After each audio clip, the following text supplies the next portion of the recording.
So brothers and sisters, I want to speak about Jesus today. तो भाइयों बहनों, आज मैं प्रभु यीशु के बारे में बात करना चाहता हूँ। And the thought came to me from Acts chapter 8 verse 35. और ये सोच मुझे प्रेरितों के काम 8 उसके 35 वचन से आया।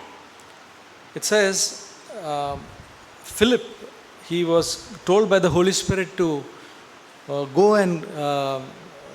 go into the carriage where that Ethiopian eunuch was moving. तो यहाँ पे कहा गया है कि फिलिपुस ने यहाँ पे पवित्र आत्मा ने फिलिपुस को कहा कि जो यूनुक जो सफ़र कर रहा है वहाँ पे उसका जो गाड़ी है वो लेके जाने के लिए।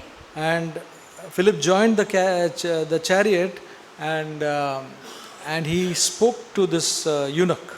और फिलिपुस जो है उस गाड़ी का पीछा करता है और ये जो नपुंसक रहता है उससे बात करता है। The eunuch asked him about whom the scriptures, this scriptures from Isaiah chapter 53.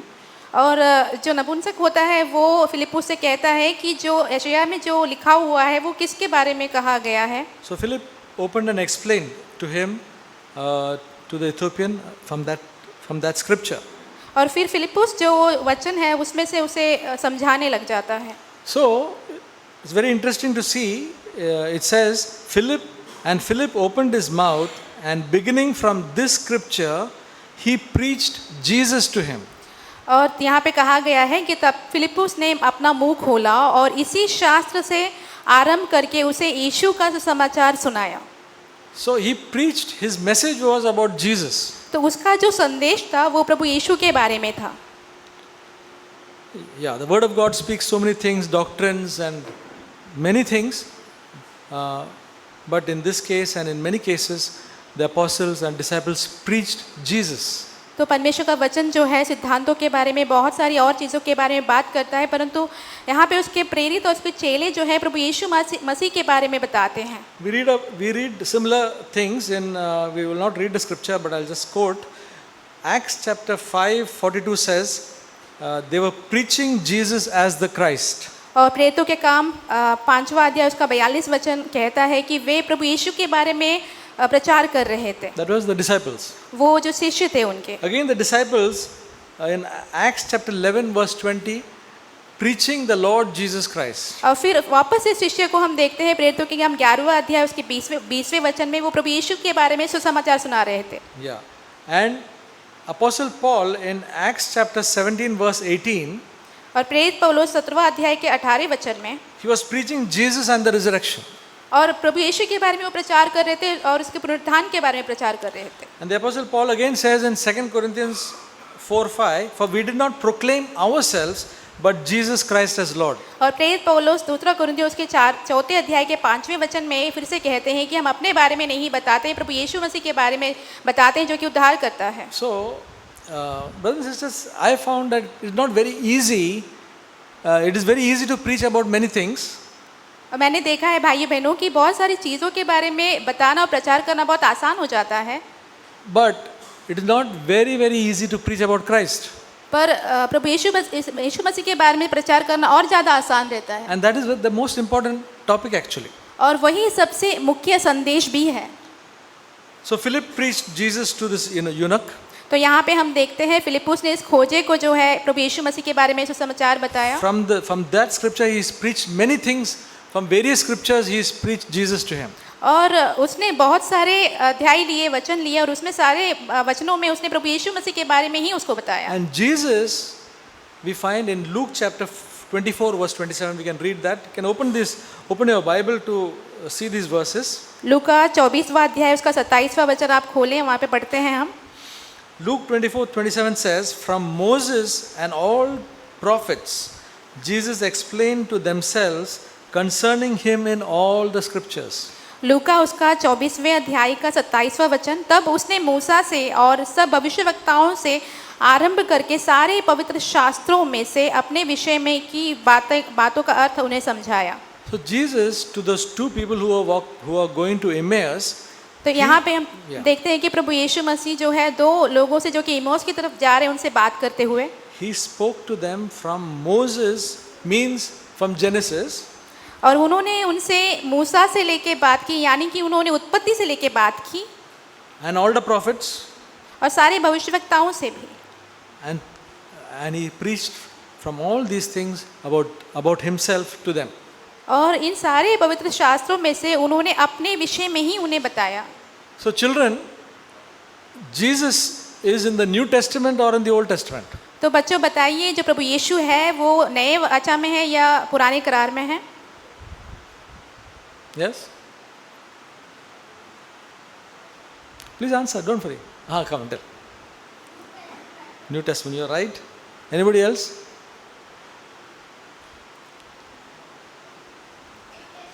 New Testament. Okay. Yeah.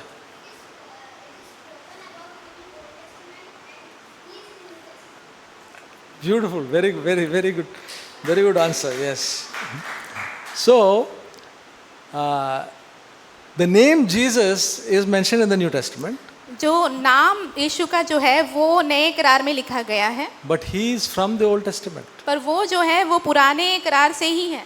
That's why Jesus spoke about himself from Genesis onwards. इसलिए हम यहाँ पे देखते हैं कि प्रभु यीशु ने अपने बारे में उत्पत्ति से ही बात करना शुरुआत किया। So Jesus was from the beginning, तो प्रभु यीशु मसीह शुरुआत ही से थे। beginning of the foundation of the world. इस पूरे पृथ्वी का जो विश्व है उसकी नींव डालने के समय से ही। Who created us?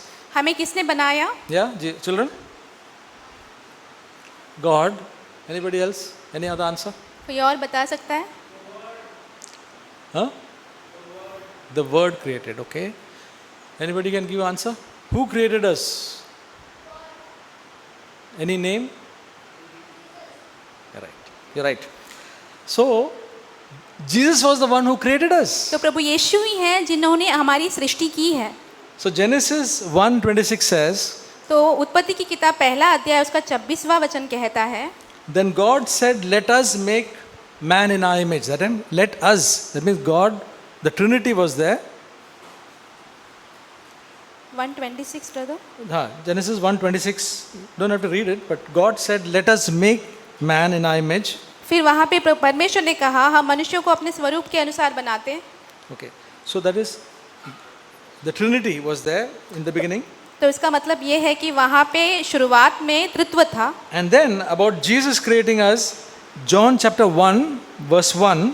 और फिर प्रभु यीशु मसीह हमारी सृष्टि कैसे करते हैं वो यूहन्ना पहला अध्याय उसके पहले वचन में कहा गया है। In the beginning was a word and the word was with God and the word was God. आदि में वचन था और वचन परमेश्वर के साथ था और वचन परमेश्वर था। That is the word which Ashwin said is Jesus actually. और जो अश्विन ब्रदर ने वचन के बारे में बात की वो प्रभु यीशु मसीह है। And John chapter 1 verse 3. और यूहन्ना पहला अध्याय उसका तीसरा वचन, All things came into being by him and apart from him nothing came into being that has come into being. सब कुछ उसी के द्वारा उत्पन्न हुआ और जो कुछ उत्पन्न हुआ उसी में से कोई भी वस्तु उसके बिना उत्पन्न ना हुई। So brothers and sisters, Jesus is the one who created this world and everything that is there. तो भाइयों बहनों प्रभु यीशु मसीह ही है जिन्होंने पूरी दुनिया को बनाया और जो कुछ भी यहाँ पे हम देखते हैं उस सब की रचना प्रभु यीशु ने ही की है। So we must know more about this wonderful Jesus. तो इस अद्भुत यीशु के बारे में हमें और जानना है। The more, many of us have come to know Christ. देखिए हम में से बहुत से लोग ने मसीह को जाना है। How many of you can say that I am finding him more and more wonderful? आप में से कितने लोग ये कह सकते हैं कि मैं प्रभु यीशु मसीह को और ज़्यादा अद्भुत तरीके से जान पा रहा हूँ? Or is it that I know Jesus, yeah I know Jesus. या तो फिर आप ऐसे ही सिर्फ कह रहे हैं कि हाँ मैं यीशु को जानता हूँ बस, He is good. वो अच्छा है। But can we say that he is wonderful? There is a song which says, every day is sweeter than the day before. Every day with Jesus is sweeter than the day before. तो क्या हम में से लोग कह पाते हैं कि परमेश्वर प्रभु यीशु मसीह जो है अद्भुत है? एक वचन, एक गीत ऐसा कहता है कि हर दिन जो है और मधुर, कल से ज़्यादा मधुर मीठा होते जा रहा है। Can we say that? क्या हम ये कह सकते हैं? We have to ask ourselves whether I can say whether, when we sing that song, whether it's really true in our life. और हमें ये प्रश्न जो है अपने आप से कर सकते हैं कि यदि जब हम इस गाने को गाते हैं तो क्या ये बात हमारे जीवन में सत्य है? But brothers and sisters, Jesus becomes more and more wonderful with every day. भाइयों बहनों प्रभु यीशु मसीह जो है प्रतिदिन जैसे बीतते जाता है वो और हमारे लिए अद्भुत से अद्भुत होते जाते हैं। No, the Bible says that he is the pearl of great price. और pearl of great price. और बाइबल कहता है कि वो बहुत मूल्यवान एक मोती है. No, Jesus is not something ordinary. The Bible itself says, and he's a pearl of great price. When we find him, everything else becomes secondary. परमेश्वर का वचन कहता है कि प्रभु यीशु मसीह जो है बहुत मोतियों से भी कीमती है. जब आप उन्हें ढूंढ लेंगे तो बाकी सारी चीज उनके सामने बिल्कुल कीमती नहीं लगेगी. So, brothers and sisters, in the Old Testament, as Jesus, we see about Jesus in many places. तो पुराने करार में हम प्रभु यीशु मसीह के बारे में बहुत सारी जगहों पर देख सकते हैं. We see about Melchizedek. हम मलकीसदेक को देख पाते हैं. The priest Melchizedek. तो याजक महायाजक मलकीसदेक है. He represents Jesus. और वो जो है प्रभु यीशु मसीह को दर्शाते हैं. Jesus was a priest after the order of Melchizedek. और प्रभु यीशु मसीह जो है मलकीसदेक के क्रम प्रकार के एक याजक हैं. We'll see some few instances. There are so many, we cannot cover everything. और बहुत सारे ऐसे घटनाएं हम देख सकते हैं. बहुत सारी बातें हम सब कुछ नहीं ले पाएंगे अभी. When the Israelites were having that Passover, sacrificing that Passover lamb, और जब इजराइली जो है जो पेसहा के पर्व का बलि चढ़ाते हैं मेमने का, that blood which was to be put on the doorpost so that the Israelites would be saved from the angel of death, और उसका लहू जो है वो अपने दरवाजों पे लगाते हैं ताकि इजराइली जो है मृत्यु से बच जाएं. that Passover lamb represents Jesus. और जो पेसहा के पर्व का जो मेमना जो है वो प्रभु यीशु मसीह को दर्शाता है. Everything in the Old Testament is a representation of what is going to be in the new and the reality. और जितनी भी बातें पुराने नियम में लिखी गई है नए नियम में आने वाली बातों को दर्शाता है वो. So Jesus became our Passover lamb. He became the final Passover lamb for all of us, humanity. तो प्रभु यीशु मसीह जो है हम सभी के लिए पूरे मनुष्यत्व के लिए वो जो है पेसहा का मेमना बना. Then as the Israelites moved further in the wilderness, he was at the rock at Horeb. और हम देखते हैं जैसे आगे बढ़ते हैं इजराइल जो है मरुस्थल से होके यात्रा कर रहे होते हैं तो वो होरेब की जो चट्टान है वहाँ पे दिखाई देते हैं. They were thirsty and they needed water, and from the rock came water. और वे बहुत ही प्यासे थे. उनके पास पानी नहीं था पीने के लिए और उस चट्टान से उन्हें पानी पीने के लिए मिला. Jesus represents the one who gives the living water by which we will not thirst again. और प्रभु यीशु मसीह हमें वो जीवते जल को दर्शाते हैं जिस जल को हम पी ले तो उसके बाद में हमें प्यास नहीं लगेगी. Then in the old covenant there was a sacrifice of an animal for the forgiveness of their sins. और पुराने नियम में हम देखते हैं कि हमारे पापों की क्षमा के लिए पुराने नियम में जानवरों का बलि चढ़ाया जाता था. That animal had to be without defect. और वो जो बलि चढ़ाने की जो जानवर होता है उसमें कोई भी खोट नहीं होना चाहिए. There should not be any physical defect. उसमें शारीरिक रूप से कोई भी खोट नहीं होना चाहिए. No boils, no lame animal, no blind animal. वो अंधा नहीं होना चाहिए, अपंग नहीं होना चाहिए, उसके शरीर में किसी भी प्रकार की बीमारी नहीं होनी चाहिए. Without defect. बिना कोई खोट के.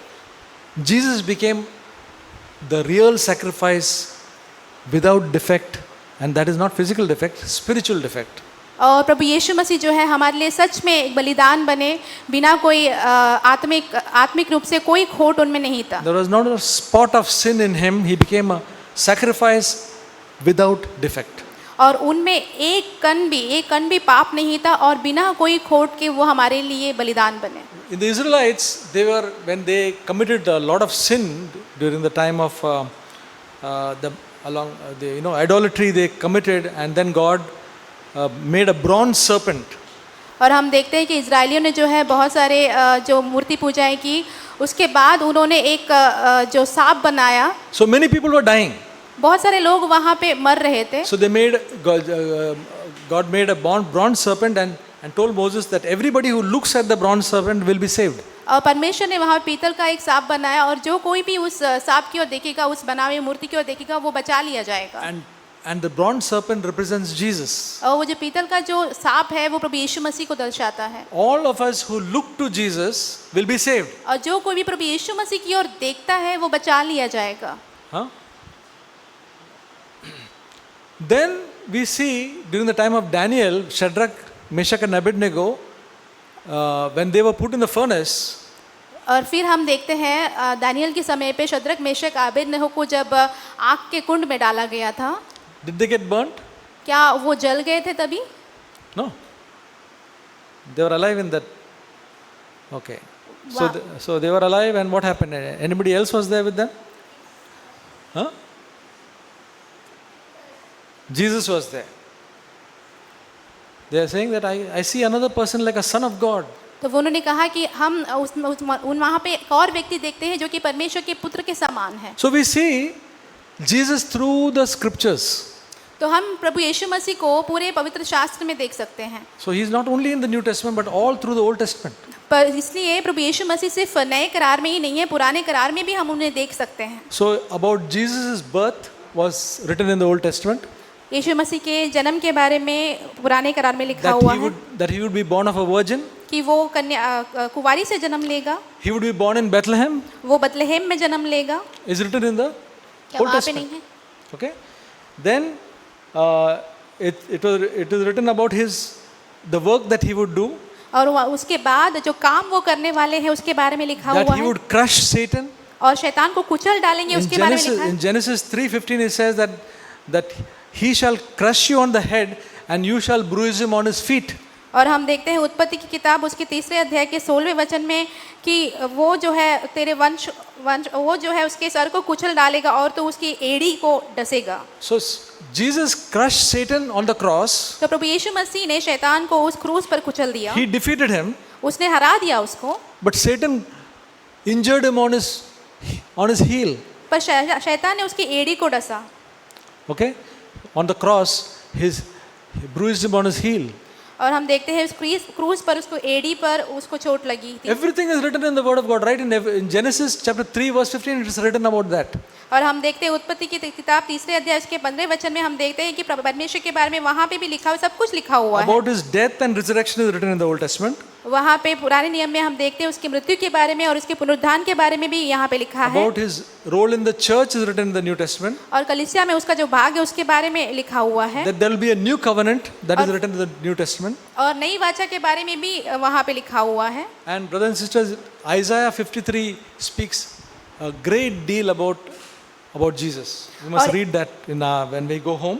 यशायाह की किताब उसके 53 अध्याय में हम देखते हैं प्रभु यीशु मसीह के बारे में बहुत बड़ी-बड़ी बातें लिखे हुए हैं. घर पे जाके हम पढ़ सकते हैं वहाँ. Isaiah 53 is a chapter which speaks about all Jesus suffered, his suffering, that he died for our sins. Everything is written in detail, that he took the guilt of our sins. Everything is written very clearly. यशायाह की किताब उसके 53 अध्याय में हम देखते हैं कि प्रभु यीशु मसीह के क्लेश उठाने के बारे में, प्रभु यीशु मसीह ने हमारे पापों का अपराध कैसे अपने ऊपर उठाए, सारी बातें बहुत ही स्पष्ट रूप से लिखा हुआ है. Who was the son of God? परमेश्वर का पुत्र कौन है? Anybody? Jesus, you're right. Anybody else? Anybody else called son of God? Anybody knows? Okay. Adam is also called son of God. आदम को भी परमेश्वर का पुत्र कहा गया है. We are all sons of God. हम सभी परमेश्वर के पुत्र हैं. Jesus was the son of God. प्रभु यीशु मसीह परमेश्वर के पुत्र थे. Adam was also called the son of God. और आदम को भी परमेश्वर का पुत्र कहा गया है. The first Adam. He is the first Adam. वो सबसे पहला आदम. But that first Adam, he disobeyed. परंतु जो पहला आदम था उसने अनाज्ञाकारिता की. How many commandments was he given? कितने आज्ञाएं उसको दी गई थी? 10 commandments? 10 आज्ञाएं. Huh? One commandment. एक ही आज्ञा. Which is easier to follow, 10 commandments or one commandment? One. That also Adam failed in that. फिर भी Okay? आदम उसमें हार गया The था. first man, Adam, failed in that one commandment. Okay? एक आज्ञा में भी आदम हार चुका था. But Jesus was under the law, the 10 commandments and around 600 commandments. प्रभु यीशु मसीह ने दूसरी व्यवस्था लाई. वहाँ पे बहुत सारे आज्ञाएं थी. Jesus obeyed. He is called the second Adam. और प्रभु यीशु मसीह ने उन सारी आज्ञाओं का पालन किया. उन्हें दूसरा आदम कहा जाता है. So the second Adam came and he obeyed. तो दूसरा आदम आया और उन्होंने सारी आज्ञाओं का पालन किया. He is the example for all of us, brothers and sisters. भाइयों बहनों, वो हम सभियों के लिए एक उदाहरण है. We have to disobey or obey. हमें अनाज्ञाकारिता दिखानी है या आज्ञाकारी बनना है. Yeah. We have to follow Adam, first Adam or second Adam? क्या हमें पहला आदम का पीछा करना है Second या Adam. दूसरा आदम का? We have to obey. हमें बात मानना है. How many of us like the word obedience? कितनों में से हम में से जो है आज्ञाकारिता का शब्द जो है उसे पसंद करते हैं. Obedience is a word which is very difficult to digest sometimes. आज्ञाकारिता का जो शब्द है वो पचने के लिए बहुत मुश्किल हो जाता है कई बार, But when we love Jesus, we will love to obey. जब हम प्रभु यीशु मसीह से प्रेम रखेंगे तो हम आज्ञाकारिता को मानना जो है पसंद करेंगे। So this is Jesus who lived a pure, sinless life and did the will of God completely. तो ये प्रभु यीशु मसीह है जो निष्पाप एक जीवन जिए और प्रभु यीशु मसीह परमेश्वर के इच्छा को उन्होंने पूरी तरह पूरी की। He did not do his own will. उन्होंने अपना इच्छा कभी नहीं किया। He was such a pure person, but he still did not do his own will, but he did the will of the Father. वो इतने शुद्ध व्यक्ति होने के बावजूद भी उन्होंने अपनी इच्छा को नहीं की, परंतु उसके पिता की इच्छा को पूरी की। Brothers and sisters, it is the same example for us, that to do the will of God for us all the time is the example Jesus has left for us. तो भाइयों बहनों, प्रभु यीशु मसीह जो है वो हमारे लिए एक उदाहरण है कि हम जो है प्रभु यीशु परमेश्वर की इच्छा को हम पूरी करें हमेशा। Not to say that, okay, 99 times I will, or 90 times I will do the will of God and 10 times I will not do, or 99 times I will do the will of God and 1 time it's okay to do my will. हमें ये नहीं कहना है कि 99 बार हम परमेश्वर की इच्छा को मानेंगे और एक बार नहीं मानेंगे, या तो फिर 99 बार हम परमेश्वर की इच्छा को नहीं मानेंगे और एक बार मानेंगे, ऐसा नहीं है। But it may be difficult sometimes to do God's will. कई बार परमेश्वर की इच्छा को करना जो है मुश्किल जान पड़ता है। Not all the time it is easy. हर समय उसे करना आसान नहीं होता। But God has given us the Holy Spirit परंतु परमेश्वर ने हमें पवित्र आत्मा दी है and His power, और उसकी सामर्थ दी so है, that we'll desire to do His will. ताकि हमारे अंदर इच्छा उत्पन्न हो सके कि हम उसकी इच्छा को पूरी करें। And then it is not difficult. फिर हमारे लिए वो कठिन नहीं होता Because the है। Bible says for it is God who is at work in us, both to will and to do of His good pleasure. परमेश्वर का वचन कहता है कि परमेश्वर ही हमारे अंदर कार्य करते हैं ताकि हम वो इच्छा जो है वो हमारे अंदर डालते हैं ताकि हम उसकी भलाई के कामों को कर पाएं। Where is this found? This verse? Anybody knows? ये वचन कहाँ पे कोई जानता है? Any youth know this? कोई युवक इसे जानता For it है? is God who is at work in us, both to will and to do of His good pleasure. क्योंकि परमेश्वर ही हमारे अंदर काम करते हैं Yes, ताकि वो anybody- इच्छा भी वो हमारे अंदर डालते Any हैं youth? I want to ask the number. Yeah.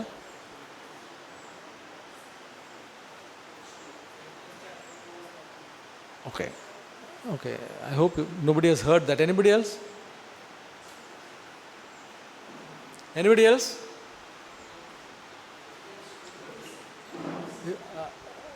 You're a very senior youth. Okay. So, brothers and sisters, young people, take hold of this verse. तो भाइयों बहनों और आज युवकों, आप इस वचन को ले लीजिए ध्यान से। Philippians 2:13. फिलिपियों 2 अध्याय उसका 13वां वचन। For it is God who is at work in us, both to will and to do of His good pleasure. क्योंकि परमेश्वर ही है जिसने अपनी स्वेच्छा निमित्त तुम्हारे मन में इच्छा और काम दोनों बातों के करने का प्रभाव डाला है। Memorize this. इसे याद कीजिए आप। Christian life will become very wonderful. मसीही जीवन जो है बहुत ही अद्भुत हो जाएगा। Because everything in the Christian life is God working in us, क्योंकि both to give us a desire and the ability to do His will.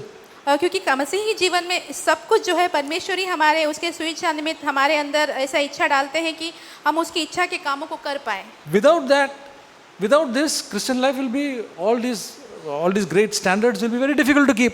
इसके बिना तो जो मसीही जीवन के ऊंचे स्तर को रख पाना जो है आसान नहीं है। No, it is not difficult to keep because God is at work in us. और ये आसान है क्योंकि परमेश्वर हमारे अंदर काम करते And हैं। the Apostle John says, this is the love of God, that we keep His commandments, and His commandments are not burdensome. प्रेरित यूहन्ना कहते हैं कि इसी के कारण हम परमेश्वर की आज्ञाओं को मानते हैं और परमेश्वर की आज्ञा जो है हमारे लिए बोझ नहीं है। So please remember these two verses, note it down. Philippians chapter 2 verse 13 और ये दो वचनों को याद कर लीजिए, लिख के रखिए। फिलिपियों 2 अध्याय उसके 13वां वचन पहला, and 1 John 5:3. और पहला यूहन्ना 5वां अध्याय उसका 3रा वचन। Then when we know this word and it is when we know the reality of this word, Christian life becomes very interesting. और जब हम इस वचन के सत्य को जान पाएंगे तो हमारा मसीही जीवन जो है बहुत ही दिलचस्प हो जाएगा। We will want to and we will see Jesus as so wonderful as we see in the word of God. और जैसे ही हम परमेश्वर के वचन को देखते हैं तो हमारे लिए प्रभु यीशु मसीह और अद्भुत बनते जाएंगे। I don't know how much time I have, but what I want to say is now we came to know about Jesus through the scriptures. तो हम प्रभु यीशु मसीह के बारे में पूरे पवित्र शास्त्र में हम जान सकते हैं। So what way Jesus is a great blessing for us. तो प्रभु यीशु मसीह तो प्रभु यीशु मसीह जी हमारे लिए सबसे बड़ी आशीष कैसे बनते हैं? Jesus is a high priest, is our high priest. प्रभु यीशु मसीह हमारे लिए महायाजक है.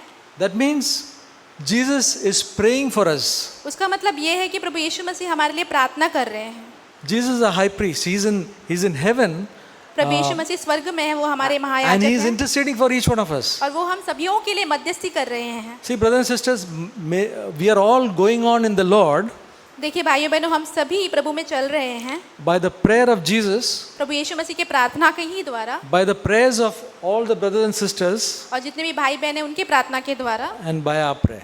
और हमारे प्रार्थना के द्वारा. That's why we are encouraged and we are walking with the Lord. इसीलिए हम प्रोत्साहित होते हैं और प्रभु के साथ चलते हैं. Many of you are praying for one another, बहुत सारे लोग आप में से जो है एक दूसरे के लिए प्रार्थना करते हैं and it is a blessing to all. और ये सभियों Okay. के लिए आशीष है. So let us pray for one another. इसलिए हम एक दूसरे के लिए प्रार्थना करते And ही Jesus रहें. is praying for us. और प्रभु यीशु मसीह हमारे लिए प्रार्थना It's करते not हैं. that we are just being faithful. It's all because of Him and because of the prayers. इसलिए नहीं कि हम विश्वास योग्य है, प्रभु यीशु मसीह के कारण है, उसके प्रार्थनाओं की वजह से ही हम हैं. And He's a high priest who sympathizes with our weaknesses. और वो जो है महायाजक है जो हमारे जो कमजोरियों में हम पर तरस खाते हैं. Sometimes we fall so often कई बार हम गिर जाते हैं and we feel like giving up. और हमें लगता है कि ये आप छोड़ दे अभी. And the devil accuses us how many times you are falling. और शैतान हम पर दोष लगाते रहता है कि तुम कितनी बार गिरते हो. But Jesus is the one who sympathizes with us. पर प्रभु यीशु मसीह है जो हम पर तरस खाते हैं.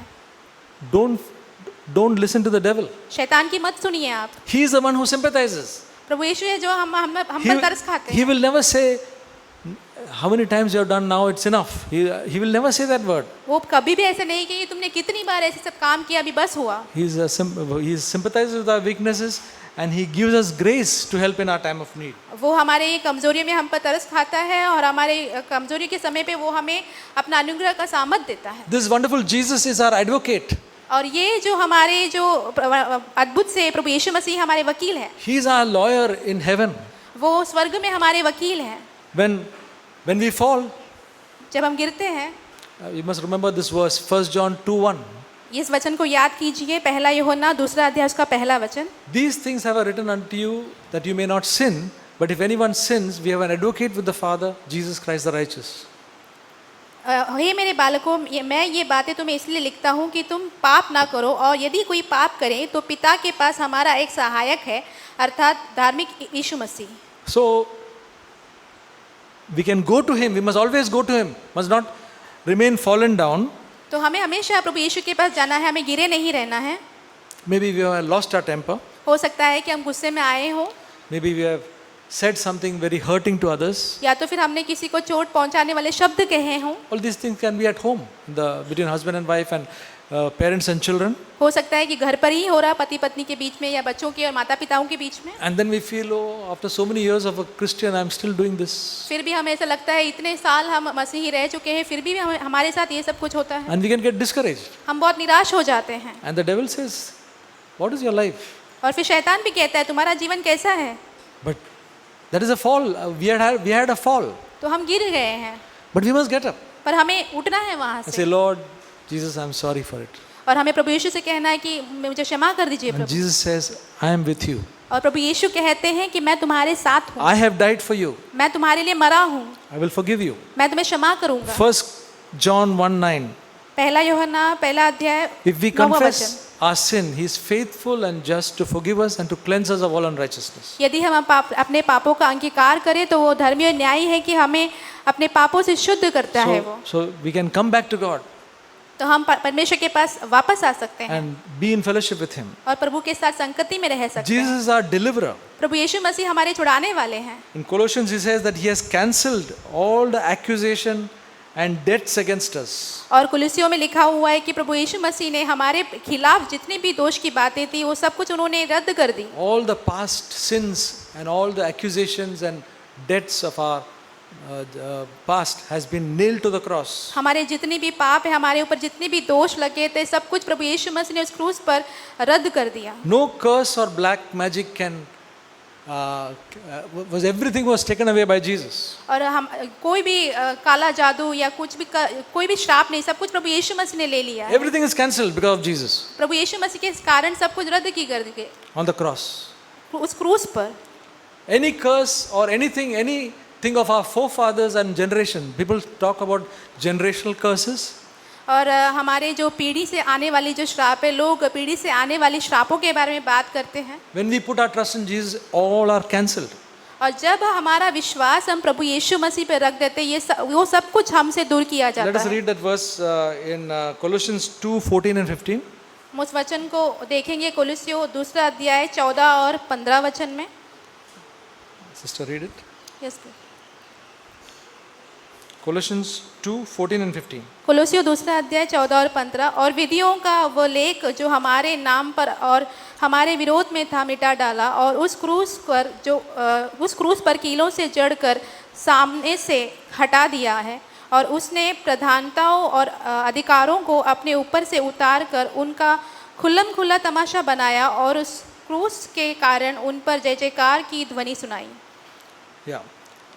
Jesus overcame the devil on the cross प्रभु यीशु मसीह शैतान के ऊपर उस क्रूस पर जय पाते हैं, so that we need never fear of the devil in our life. ताकि हम शैतान से अपने जीवन में कभी ना डरें। Brothers and sisters, whenever we go anywhere, भाइयों बहनों, जब हम कहीं भी जाते हैं, the powers of darkness will run away from us. तो जो शैतान का जो सामर्थ है, अंधकार का सामर्थ है, वो हमसे दूर भाग जाता है। Okay?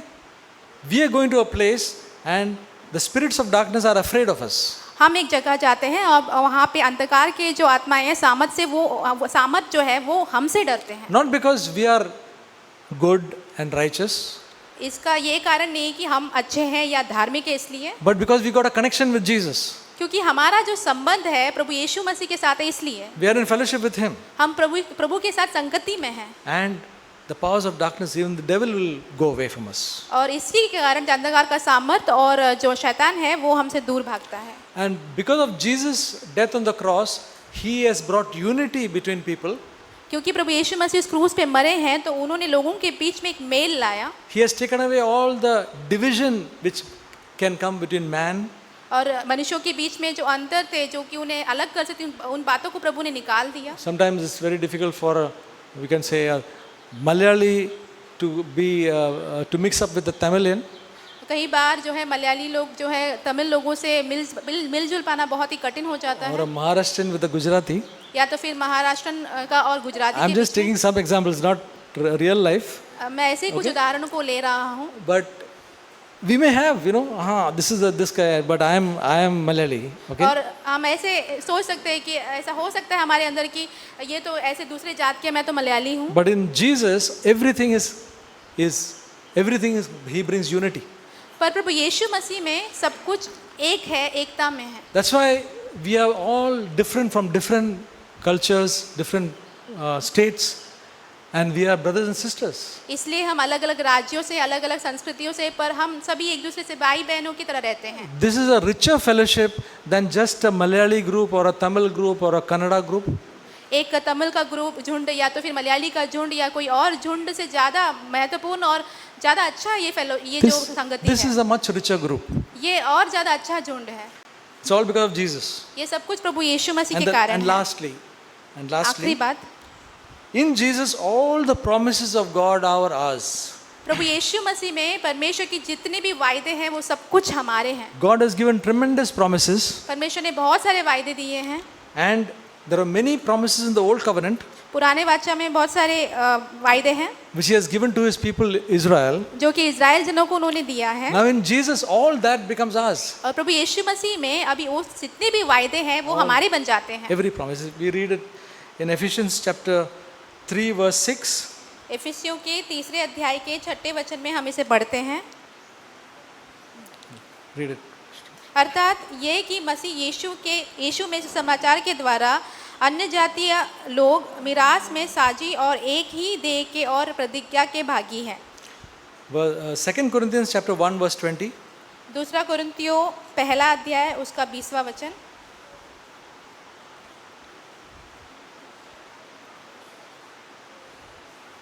क्योंकि परमेश्वर की जितनी प्रतिज्ञाएं हैं वे सब उसी में हाँ के साथ हैं। Next verse.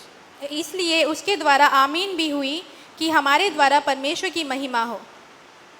Yeah. Yes, in Jesus Christ, it's written. So all the promises of God are yes in Jesus Christ. परमेश्वर की जितनी भी वायदे हैं प्रभु यीशु मसीह में हाँ हैं। Brothers and sisters, these promises of God we must value very much. तो ये जो परमेश्वर के वायदे हैं उसे हमें बहुत मूल्यवान समझना है। They are our treasure. वो हमारे खजाने हैं। Don't take it lightly. उसे हल्के में मत लीजिए। Seek ye first the kingdom of God and all these things shall be added unto you. और पहले परमेश्वर के राज्य की खोज करें तो सब कुछ तुम्हें दिया जाएगा। Do not worry about tomorrow, for tomorrow will take care of itself. कल के बारे में चिंता मत करना क्योंकि कल का जो है वो अपने आप देख लेगा। This is Jesus' words. ये प्रभु यीशु मसीह के वचन है। Don't take it lightly. उसे हल्के में मत लीजिए। Trust in it. उस पर विश्वास रखें। Christian life is all about, I'm telling you, Christian life is only about trusting His promises. और प्रभु यीशु जितने मसीही जीवन जो है परमेश्वर की जितने भी आज्ञाएं हमें जो वायदे दिए हैं उस पर भरोसा रखना है। You may think that Christian life is I should do this right, I should do this right. No, it's finally about trusting His promises. और हो सकता है आप ऐसे समझते हो कि मसीही जीवन यानी कि हमें ये करना है वो करना है, पर ऐसा नहीं। आखिरकार परमेश्वर पर विश्वास रखना, भरोसा रखना बहुत महत्वपूर्ण So है। may God help us to know Jesus and really know Him as a wonderful Savior, wonderful Lord in our life. तो परमेश्वर हमारी सहायता करे कि हम प्रभु यीशु मसीह को और ज़्यादा जाने, सच में उन्हें हमारे जीवन के अद्भुत उद्धारकर्ता के रूप में हम जानें। Amen.